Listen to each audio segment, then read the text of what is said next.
NDSA సూచనల మేరకే కాళేశ్వరం ప్రాజెక్టులో తాత్కాలిక మరమ్మతు పనులు చేపడుతున్నామని చెప్పారు మంత్రి ఉత్తమ్ కుమార్ రెడ్డి.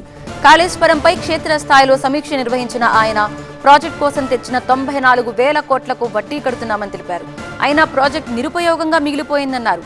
ప్రాజెక్టుకు రిపేర్లు చేసిన 3 బ్యారేజీల గేట్లు ఎత్తి ఉంచాలని నిపుణులు చెప్పారన్నారు.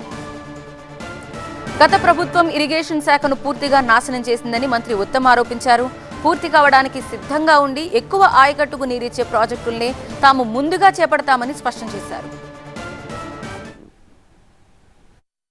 గత ప్రభుత్వము మేడిగడ్డ బ్యారేజీకి కుంగిపోయినప్పుడు మొత్తం నీళ్లు కిందికి వదిలిపెట్టుంటే ఇంకా ఫర్దర్ డ్యామేజ్ జరగకపోయేది అని నేషనల్ డ్యామ్ సేఫ్టీ అథారిటీ చెప్పడం జరిగింది. నేను ఇంకో విషయం మళ్ళీ రీట్రేట్ చేస్తున్నా. కొన్ని ఇంటరిమ్ మెజర్స్ చెబుతూ మీరు ఇంటరిమ్ మెజర్స్ చేయాలి, మాన్సూన్ ఫ్లడ్ ప్రొటెక్షన్ వర్క్స్ కొన్ని చేయాలి అని కొన్ని గోదావరి వరదల వల్ల బ్యారేజీల రక్షణ కొన్ని వర్కులు చేయాలని చెప్పి సజెస్ట్ చేస్తూ ఇవి చేసినాక కూడా మీరు అన్ని గేట్లు ఎత్తి పెట్టాలి అని చెప్పడం జరిగింది.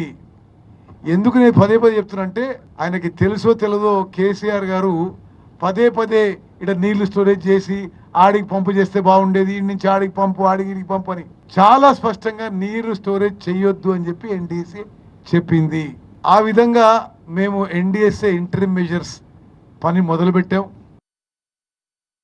మేము రాబోయే 4.5 ఏళ్లలో శాసనసభలో మా పాలసీ ప్రకటించినాం. తక్కువ ఖర్చుతో ఎక్కువ ఆయకట్టు వచ్చే ప్రాజెక్ట్స్ ప్రయారిటీ ఇచ్చి వాళ్ళలాగా లక్షల కోట్లు కమిషన్ల కోసం తీసుకునే విధంగా ఉండదు. ఏ ప్రాజెక్ట్ అయితే పూర్తి చేయడానికి దగ్గరుందో తక్కువ ఖర్చుతో ఎక్కువ ఆయకట్టు సాగులోకి తీసుకురాగలుగుతామో దానికి ప్రయారిటీ ఇస్తాం. ఈ ఆర్థిక సంవత్సరంలో కొత్తగా 7 లక్షల ఎకరాలు ఆయకట్టు కొత్త ఆయకట్టు తీసుకోవడానికి ప్రాజెక్టులు చేపట్టడం జరిగింది.